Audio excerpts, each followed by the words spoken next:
I'm Dean Walker, and welcome to the Poetry of Predicament podcast, a podcast for people brave enough to face humanity's challenges and problems, and most importantly, our numerous predicaments. The Poetry of Predicament is a podcast meant to inspire us to bring forth grace, beauty, and connection with the web of life in the face of a predicament-laden world. In these times of multiple existential-level global challenges and predicaments, how's a creative, intentional person supposed to create a life outside of business as usual? How do we find truly new possibilities? Let's talk with filmmaker Kate Vinen. Well, welcome back to another episode of the Poetry of Predicament podcast. And as I've said too many times in the months of March and April of this year, 2020, that these are the months that are each a year long. It's just been an extraordinary time to be alive. One of those years, one of those events when anyone with even a modicum of consciousness will never forget where we were and what we went through and what the world went through in 2020. This is an extraordinary border, and I'm willing to say that we are already not the same people we were just a couple of months ago, no matter how involved in personal development or consciousness raising one might be, from not at all to an extraordinary lifetime of practices. It's hard to deny the extraordinary level of change that has just been demanded of by the earth and by the strain on human systems in particular at this time. So every once in a while, for those of you who've been watching the Poetry of Predicament, particularly in 2019, I really refined the focus quite a bit into what I call advanced practices. This has always been a strong interest of mine in my own practices and also in my work with other people. And by what I mean by advanced practices now is that there's an ever-growing number of people who are going from a level of either willful ignorance or just not knowing the scale of what's actually going on the planet in terms of existential challenges that we face. But there's a growing number of people who are aware and are willing to step into this extraordinarily uncomfortable zone of being aware of these existential level challenges and predicaments that we face. For some, it's at an entry level. Entry level is could be seen as the very, very popular methodologies now for circling, for bringing people together in a support group fashion to start to practice their skills at holding space for one another, for bearing witness to one another as they start to crack open their heart to really try and hold what it is we're truly facing. When I'm mentioning something about advanced practices, some of you will remember that I've had a number of interviews with people who are involved with a particular methodology called possibility management. And what my experience is with possibility management is that it's an extraordinarily versatile and broad and deep advanced practices, set of advanced practices. And what I've seen in others, and certainly what I've experienced for myself, is that in this willingness to explore entirely new ways of being, to explore how do I access truly new possibilities when all I've known is the business as usual paradigm. Go to work, have your work-related dreams, perhaps get into a relationship, perhaps have kids, and go day by day through a lifetime of some variant of that. What must be clear to the people I was just mentioning that are willing to start to look at how do we face these existential challenges, what has to be clear by now is the ultimate bankrupt nature of the business as usual paradigm. And what's exciting to me is every time I get to do an interview with someone who's engaged at almost any level with possibility management, we get to have a conversation for entirely new possibilities. There's an aliveness, there's a riskiness in just speaking with one another. And I mean riskiness in the most affectionate way. There's a juiciness, there's an electricity that I have found consistently. And what's started to happen is that I'll do an interview with one person, and they'll just out of the blue suggest someone I've never met before, and I can pretty much guarantee that that electricity is going to show up. That's what's happening with today's guest. And Kate, I'm so pleased to have you here. And I know almost nothing about you. And I've already got this electricity feeling going on just in setting up this long introduction, which thank you, by the way, for your patient putting up with this long introduction. And I'm wondering if you could start by, just saying whatever you'd like to say, but also filling in this huge gap that I'm leaving of who are you? How do you connect with these advanced practices? What is the life that you've lived that got you to this threshold that you stepped over and started to engage in this kind of work? And how is it changing you? So, Kate, I believe it's Vinen. That's right. You're one of the rare people that says it correctly. Thank you. Kate Vinen, welcome here. And again, thanks for your patience with a way too long introduction. And I look forward to hearing what got you here and where are you headed in this world of advanced practices in the face of a collapsing world. What an amazing question. It was amazing to hear you speak and to, I just feel so happy to be connecting and about the thing I'm most passionate about, which is being alive fully and creating a future that is better than the one we live in, because obviously things couldn't continue and can't continue the way that they are. So in terms of who I am, that's constantly changing.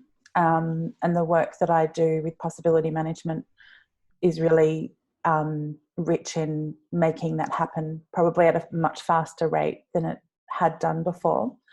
I don't quite know where to start, but when you were speaking earlier, I had a memory when I was a young child where my mother, we used to spend quite a bit of time in national parks, bushwalking, and my mother said I had an uncanny ability to find animals. She was a bit freaked out by it. I could sort of say, oh, there's going to be a koala, just a little bit further down the path. And we'd get there and I'd be like, look, there's a koala. And I didn't understand that until I started doing possibility management, because we live in a world that tries to shut down a lot of elements of us that I believe all of us have. And I think I've always had a slightly rebellious, I actually don't love that term so much. I was told many times I had a rebellious spirit, but I actually think that I had a spirit that wasn't so easily controlled by others. And despite many people trying to shut that down in me, I didn't allow that to happen. So I nurtured that in my own life in quite a private way. And thankfully also had partners who were similar and encouraged that. So, just by having Like, I think back to periods in my life where they were very lonely, as you said, but just having that one other person to encourage those things made such a huge difference. So my life's definitely been non-linear. I didn't take the path my parents wanted me to take, and with full respect to them, they wanted me to become a lawyer. My mother actually named me the second she saw me, because she thought my name would be the perfect name for a lawyer. And I just always felt compelled to follow what felt right to my heart and my spirit. And that's taken me to really amazing, meeting incredible people and places, and having some really huge challenges. And, you know, it's definitely not an easy, smooth life, but it really brings me deep joy. Like, I do feel that I have a joyous life. And in terms of where I'm going, most of the week, I'm really excited by the fact I don't know where I'm going. I'm a filmmaker. I'm doing my master's in documentary directing at the moment. And most of the week I think, oh, wow, 5 years forward, I might be making a film in Africa or, in a community in South America. And one day of the week I freak out. And, I feel that fear, and the stories come in. And I think what I'm loving, there's so many things I'm loving about possibility management, but it's that I can keep going. I can feel the fear. I can harness that and use that to keep going, and to not live that sort of small, repetitive life that you touched upon. And I think I'll stop there. Yeah. Okay. Well, I love hearing about, especially those early memories you talked about, I would call it an energetic sense that had you be able to identify animals that are up ahead on a trail and so on. I also had and have a substantial energetic awareness. And that was one of the pieces that really excited me to combine the work of what I would call a transformation-based way of training that seems to be at the center of possibility management. There's also a tremendous amount of energetics. And that's been really at my core since very, very young. I love hearing that about your history. I'm curious if we could jump ahead with that energetic awareness, and if you have anything to share about what you see when you scan the world now through an energetic lens. There's obviously what we're seeing with the COVID, virus, and the what's in the news, and there's plenty of that. But I'm curious if you have anything that you'd share, that you have a sense of what's going on energetically from your perspective, and at any level. It's sort of, you're asking me my dream questions. These are things that I'm always wishing that I can talk about, and I'm more than happy to share that. I do feel fear in sharing it, but I'm more than happy to. I think all my close friends and I all have the same ability. So it's been quite amazing to have that community and to hear that we all align on what we sense. And this is no surprise. So when the pandemic started, I was not surprised at all. In fact, I thought it was, I'd been following what had been happening with pangolins, which they believe are the animal that transferred it to the bat, that transferred it to the human. And they're actually one of the animals that I've been supporting for about a decade. And so it just made total sense. And instantly, to me, it's, I don't like to think of it as nature's revenge, but it's nature trying to keep balance, which I've learned in my life. Balance is the key thing to everything. And energetically, you know, people quickly started to use the word apocalypse, which I really don't like. I think apocalypse thinking actually takes us away from what's happening. But in another way, looking at what that word really means, which is to reveal, that brings me chills, because I have never lived through as revealing a time in a large way. I have personally, I had cancer when I was 31, and I had major surgery and recovery, and there's something very similar to these situations. And I think what that is the veil disappears, and it's an incredible thing, because you can see so clearly, if you're aware, what's happening. And so for me, the frustration is when others don't or can't, because you see, so the path forward is so crystal clear. And sometimes I've had days where, you know, I'm hesitant to use the words good and evil, but there's almost that classic fight between them, especially with politics and the way people are reacting, you know, with their fear, and not knowing how to navigate their emotions. And I think, once again, through doing possibility management, being able to feel my feelings and express them, it does bring a mental clarity that I find really helpful to navigate a time like this. Mm-hmm. So energetically, the world wants us to respect it, and I believe in a reciprocal relationship between people and nature. Something Indigenous people, I've spent time in a few Indigenous communities, including in Australia, and that's such a core part of their belief system and their actions, and that's what the world wants, and it will do whatever it needs to get that. And it's only the human ego, you know, the human ego is the problem, I think.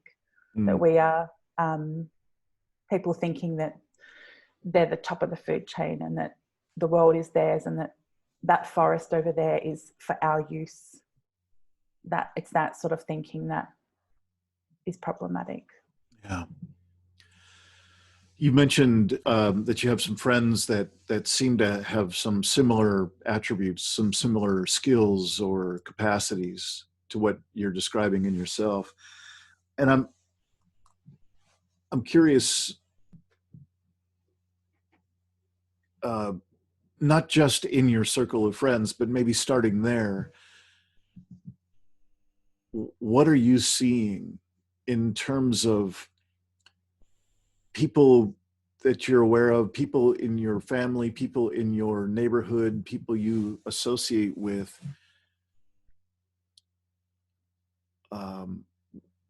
What is their orientation to these times? You were mentioning you're a bit uncomfortable with the apocalypse, and that sort of, you know, that level or that word. I'm curious, how are your friends and your loved ones seeing from their perspective, which I can appreciate? Some will share your level of acuity for the energetics, and some won't. So I'm just curious, what are you seeing that they're seeing? Yeah, I think I understand. I'll answer and then tell me if I'm a bit off. What's amazing to me is you can see everybody's awareness going up a notch wherever they're at. Mm. So I had a few amazing moments with my Facebook feed, because suddenly it became filled with, you know, people buying seeds, people making planters in their garden or on a tiny little balcony that they have. So a lot of my friends have gone further towards earth, further towards a level of self-sufficiency, and further towards community. I can really see that the people who are aware and awake, they can be more outward. They want to connect. They're thinking of there's a real thought towards, you know, moving more towards nature and community.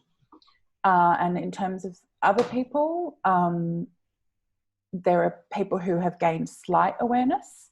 And for me, that is so exciting. I actually feel two feelings when that happens. I feel joy and I feel anger.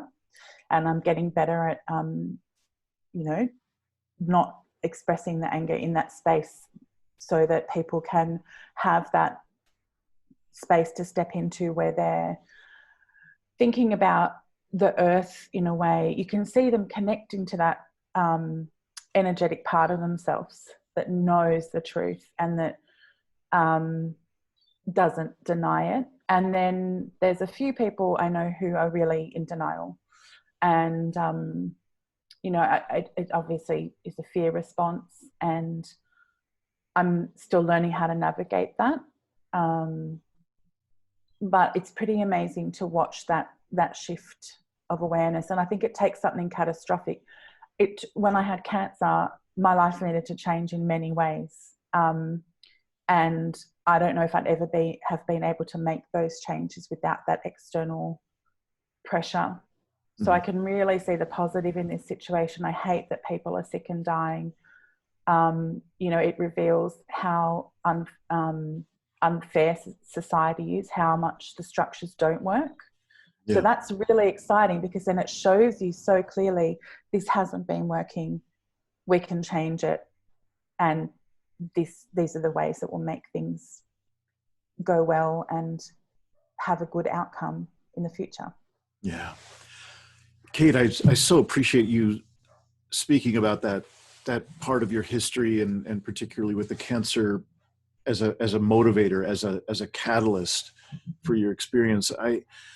I'm realizing as you shared that out of the hundreds of interviews that I've done in these past few years, I've never shared with people that I can recall easily the longest stretch of deep energetics awareness.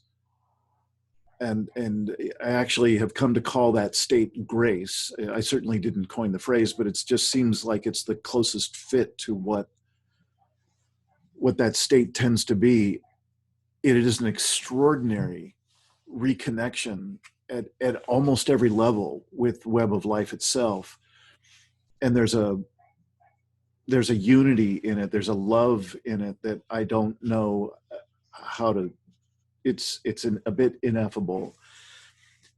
And it came out of, I had a very severe accident while I was swimming out offshore in an island, and I was run over by a boat that it nearly cut off my right leg.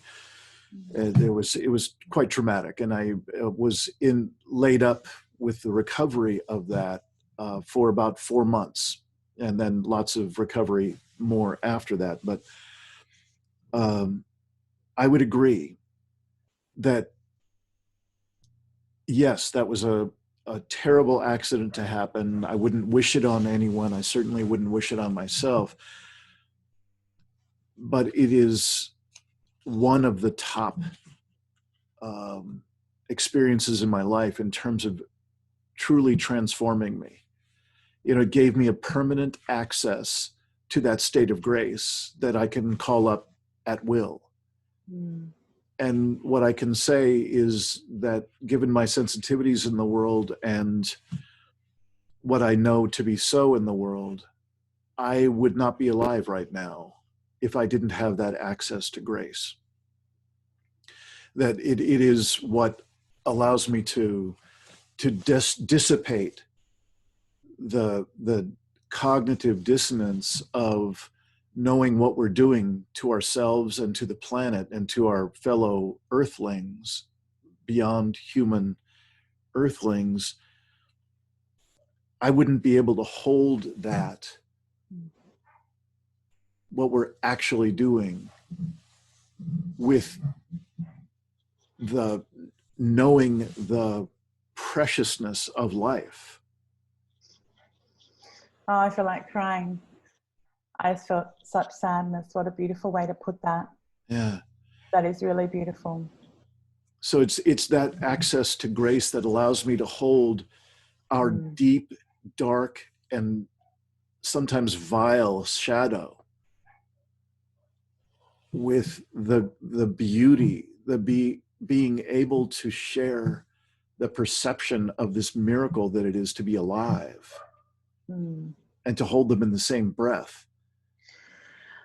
That So I'm is so curious beautiful. if that sparks you to say anything. No, it really does. I think so. My grandparents, who both passed away, met in a concentration camp in World War II, and I grew up hearing their stories. Like, they were some of the first stories I ever heard, and they were such incredible human beings, so filled with grace. I couldn't understand. I always used to try and work out this puzzle, because I'd meet other people and they didn't have this thing, and then I'd be around my grandparents and I was like, what is that? And it was that grace that came through having had so many challenges and also seeing so many terrible things. And what I think they taught me, it took a few years after they died to understand, is they could still, not only could they still see the beauty and feel the joy, but it was even more than people who hadn't experienced that. And to me, that is the gift, that is the consolation, whatever word you want to use. And I say the same thing about my cancer. It was very traumatic. I lost my ability to have children at an age when all my friends were having children, and I'd grown up with everyone telling me what an amazing mother I'd make, and I'm very nurturing, so that's been challenging to navigate, but there's no way I could ever give that back. And actually, I remember in my anger at the time, I had this story of, I knew I didn't need this. I was already aware. There was nothing new that I could learn in this, but having this conversation with you now, actually, yes, I was already quite an aware person, but I did become even more aware, and that made me realize that could continue, and that my understanding of being human and consciousness and ways of being, it's just so much more expansive. I'll only ever know when I'm on my deathbed, what that was like. But I think, the gift is incredible, and that, you're right, you are able to hold what's happening, because I'm such a nature lover. It's the one thing that I've learned is always there for me throughout any challenge, any moment. I can turn to it, and it's me, it's everything. And so when I hear of a forest being destroyed, or seeing that, which I have a number of times in my life, that is so, we had huge bushfires in my state of New South Wales in December, January, forests that I've spent so much time in, and animals perishing. When you've been out there and you've seen those animals, that's a deep grief. And I could only hold that because of this. Otherwise, I would have been in complete denial, like majority of people. And I'm grateful for that, because it means I can fight the good fight, or whatever terminology. Sure. I feel really pumped to get going and do cool things with other people. I don't know how comfortable you will be with responding to this question, but it's one that I often ask in these conversations, and that is, clearly you're collapse aware, meaning you have an awareness that it's not just coming, it's actually happening, that we are experiencing the human caused collapse of Earth and human systems. And the question that I have for you is really twofold. One, do you have a sense of just something that you work with in your own system to look out ahead? Do you have a sense of how much time we have in this, even with the small fragments of business as usual staying in place before things really collapse in a extraordinary way? Let me just start with that one. I think it's already happening. It's well, yeah, I'm really okay. So sometimes I can't work out which part is my fear. I'm trying to, what I want to do this year with possibility management is look at that, like how to remove my fear from my vision, to get more clarity. My feeling is things are going to get better and worse at the same time. So part of me gets this vision of more of a divide. So people going more towards land, community, and the other way. I think, yes, okay. I think it will get. I do sense that it will get uglier, which scares me. So my friends and I, everyone has the same desire. Everyone's talking about where they can move to, you know. So for us in Australia, there's areas that are further away, more protected. And what I sit with at the moment is I could make that happen, but I'm also called to doing other things. And I get chills saying that because I think I'm also drawn to doing both. So having that safe place connected to nature, and also going out into the larger world and making films and having a public presence of some kind. I met someone, I did a spiritual ecology retreat, and this is the person that came to my mind when I was doing the interview with you, with a US-based documentarian, spiritual ecologist, Emmanuel Vaughan Lee, who wrote the book on spiritual ecology. And at meeting him, he does that, and that was so inspiring. Because, you know, he lives out of San Francisco, connected to nature, but makes these amazing films and travels internationally for his work. But I do feel fear that it's sort of like to get better, to get to I remember the same thing with cancer. I'm sorry if I keep using that as an analogy, but it's sort of like, I remember a point with recovery where I thought it was so hard and awful, and the only thing I could do was really give in to it before things started to improve. And I didn't know if they ever would. You know, there were moments where I was like, wow, if this is how I'm going to be forever, I'm going to kill myself. And that experience, I know it's controversial, but during that, I just thought about people who have that level of suffering all the time, and I completely believe people should have the right to do whatever they want. But anyway, I do feel like it's going to get uglier and more beautiful. And for me, it's how can I be in that space, whatever happens. So I get little weird visions, but also this is the coming from a background in film. There's such a responsibility as a filmmaker, because you actually really influence people's imaginations. And I read an article recently to do with apocalypse films and what's happening now. And I know that they hook you in and that they're exciting, but the vision, like, what about making films about the future that show something different and incredible, and that, you know, where it's not through this horrible collapse with, you know, millions of people dying or suffering. And I think that way is a path of courage and of being able to, I think feelings, I'm really learning, they're these things that a lot of people, including my old self, used to just, you know, not pay much attention to, but I actually think that they're the difference.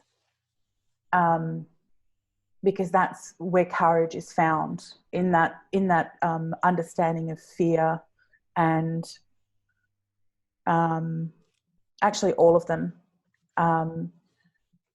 But yeah, in terms of a vision, I see things getting better and worse. And you know, I don't know about you, but when I see Trump speaking, for example, there's something, it's almost like a deja vu. Um, it's too surreal. It almost feels like a something divine playing out. So it's definitely a strange time to be alive, but I'm also excited because it looks like there's the largest chance for great change. Yeah. Yeah. I loved what the track you just took us on. I was reminded of the now really famous quote and phrase that Charles Eisenstein has made famous: the accessing the more beautiful world our hearts know is possible. There's also an Einstein quote that is in sort of the same ballpark, and I'd like to put them together for you and see if you can relate to this particular piece. The Einstein quote is something along the lines of, "We cannot solve problems today using the same level of thinking that created them." And so, if I look at both of those quotes, they both imply accessing something new, something truly new. And what I was talking about before with advanced practices, it's only through advanced practices, consciously generated advanced practices, that I've been able to consistently access something outside of the normal churning, thinking, patterning that I grew up in.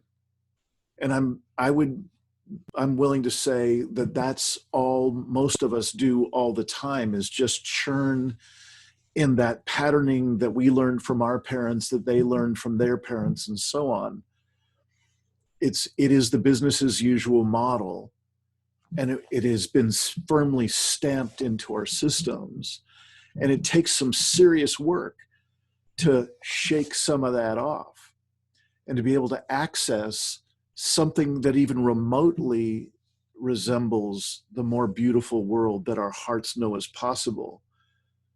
There is no more beautiful world that our hearts know is possible if all we've got is this imprinting on our system. You know, the possibility management folks might call it our box, that imprinting from our upbringing and from culture that really just guarantees that we will stay in that form till the day we drop dead. And it really is, in my experience, it demands, if we are going to truly access something new, like the new thinking that Einstein was pointing at, that we won't get there by just stumbling along in this, with this same cultural imprinting. It takes work.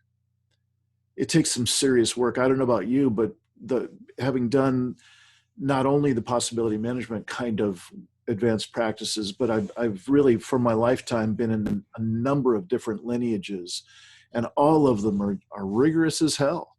You know, this is work, and Yes, it's not always fun. It's almost always deeply enlivening eventually.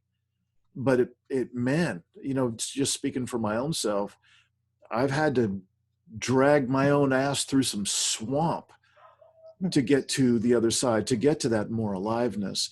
I'm curious if that sparks you in any way. Yeah, everything you say sparks me. A few things came to mind. I wish I had a piece of paper and a pen. One is wildness, something about wildness. The second is, I'll start there. It's sort of like, you know, capitalism and that system loves the box, because the box is going to keep you, it's there to keep you safe. It's going to keep you in that pattern. It's going to keep you controlled. And I'm lucky enough that I had the privilege to travel in my life. And I also give myself credit because I made that happen and I chose that over other things. But I met people who, these strange and curious creatures who seemed joyful, and who seemed really alive and who seemed to be doing really beautiful things in alignment with the world. There was some kind of flow there. And they had something, and I think that thing they had was a wildness that we all have in them, in ourselves, in our hearts, that is the nature part of us. And having spent quite a bit of time, a lot, I think, in my 20s in nature, learning and being amazed and horrified again and again just how wild nature is. And that to show up in that space is dangerous. You know, like I remember going to Borneo when I was 31 on my own and realizing, there's real danger here. Like, I want to be here, but that animal can kill you. And then, you know, reading a lot and discovering that actually mosquitoes kill more people every year than all these big, beautiful, shiny toothed animals. So something came up for me about wildness there, and that's something I do try and cultivate in my life. And as I've gotten older, that's become healthier. When I was younger, it wasn't a healthy way to approach being wild. And there was so much that you said that I wanted to respond to. The swamp.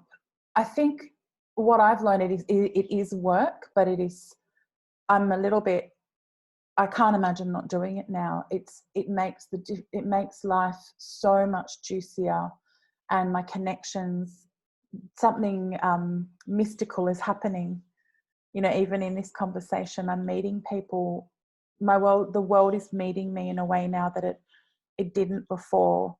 And I'd read about this and I'd heard people speak about it, but I hadn't experienced it, where I must be on my path because these coincidences are happening, and I can tell I'm being, you know, all I kind of need to do is actually take my hands off the wheel and let myself be led to where it is I'm wanted, which is such a bizarre concept, really.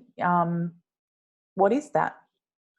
And, you know, religions explain it in that it's God, but for people who either have lost religion or never had it, it's like, you know, to me there is some sort of universe that's working with us. And so in terms of that box and that pattern, the other thing that came to mind is habit. And I was reading, I also, you know, have done a lot of reading on largely Buddhism, some Hinduism, and I think breaking that habit, those repeated ways of being, allow something new to happen.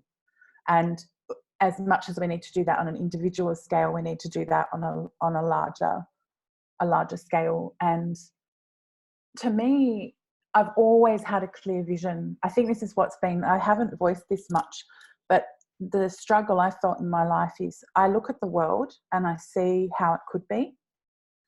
Or in a situation with other people, I can always see the potential for like deep connection, lots of joy. And so whenever it's not that, it feels so off to me, because we can create that. And I'll end by saying, I think about 10 years ago, maybe more, I really understood that we create the reality that we experience, but I feel that a lot of people somehow don't. Well, it's about responsibility. If we create it, we are responsible for it. So it's easier to forget that we have that ability. I was muted. Yeah. I'm just allowing a pause here to just kind of read the energy. There's some way in which right now what I'm aware of is that you're offering, pretty generously offering your experience of being alive right now, and some of the stories, some of the history that got you here. And it seemed like I was aware of for a moment there how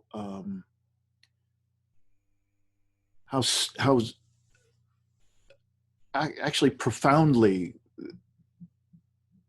that story that you're sharing, that history that you're sharing, that orientation to being alive now that you've grown into, that you're sharing, that could be immensely valuable for other, especially young women, that I'm thinking they hear this. And for young women who are just getting a sense of, it doesn't have to be this way. It doesn't have to be the business as usual way, that imprinting that we were talking about before. It doesn't have to be that way. And I'm wondering, as we come closer to the end of this particular envelope of time together in this conversation, I'm wondering if you would just take a moment of stillness for yourself, and is there any kind of sharing that you'd like to do for the young women, and for that matter, the young men? I don't mean to be exclusive, but particularly, is there any sharing that you could do to really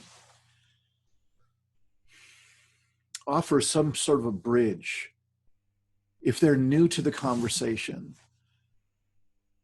Are there elements that you could share to point out some more of this bridge between that new place and further on across that bridge into a profoundly different world? Wow. As you were saying that, I was thinking about the women who have been a bridge in my life, and I could write a list of them, and they have been so profoundly inspiring.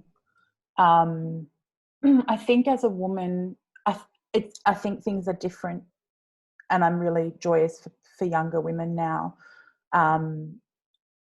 I've seen some of the changes that, we would have killed for. Like, that's amazing to see. I think as a woman, you're not encouraged to be adventurous and to take risks.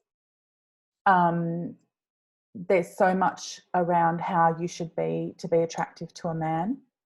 And what I learned in life is a lot of that is to be attractive to a particular kind of man. And those pressures are so strong because the fear of the fear of being alone for a lot of people is big. I'm currently single for one of the first times in my life, and it is possibly, it's hard to voice this because my relationships were really amazing, but it's possibly the best period of my life I've ever had. There's so many positives, no one ever talks about that. So I think something I'd say is try and have a period of your life without having a partner. I think that ability to invest in yourself and in your other relationships, and when I say other relationships, my relationship with nature is one of those, as well as with other people, and explore. I'm so glad I gave myself permission to explore. I explored different cultures. I explored different belief systems. I explored living in different places. And I think you get to know yourself. And when you connect with those deeper parts of yourself, only good things happen. I think you need to make decisions from a deep place back into the world. And if it's in connection to society or what other people think, or it's just never going to be your own. And I really believe life is a gift. I think thanks to my grandparents and them surviving their experience, life is a gift and it's yours to play with. I just find that, every day I wake up and I'm like, oh, I get to do this again. And it's so cool. Like, this is what I'm trying to really make peace with, not despite, including all this confronting, ugly, sad stuff, it's still amazing. and there can still be joy. Kate Vinen, it's really been a pleasure to meet you. And I'd like to tell you that, Kate Vinen, I see you. It's a pleasure to see you. Thank you. Yeah, and I really thank you for coming on and really not knowing where this would go, having perhaps a little bit of uneasiness about having this conversation. It's been a joy to feel so much resonance. You know, we come from such different worlds and backgrounds, and I was really surprised at how many overlaps there appeared to be. That was delightful for me. And I just find myself wishing you so much adventure and so much deep success in your ability to express yourself through film. I look forward to whenever it is that you're putting out documentaries or whatever it turns out to be. And who knows, maybe there will be an opportunity for us to play a little bit in the possibility management world, given how global we can now be in some of these environments. Just thank you so much for coming on and sharing of yourself so generously. And I look forward to the next time we get to spend some time.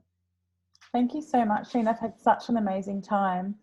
I really enjoyed speaking with you, and your questions are so, it's really amazing just to be in this space with you and see how you listen and how you make sense of things, and the questions you offer are so touching. I feel really honored to have had a conversation with you. Thank you. Mm-hmm. Thanks for watching another episode of the Poetry of Predicament podcast, produced by Dean Walker and the Living Resilience Alliance, www.livingresilience.net. Music today from Michael Hedges, as always, and also Port Blue Into the Sea. Also available on our website, www.livingresilience.net, is a wide array of articles, online learning series, arranging group and individual resilience coaching, and sign up for our every other Tuesday free support group that we call Safe Circle Calls.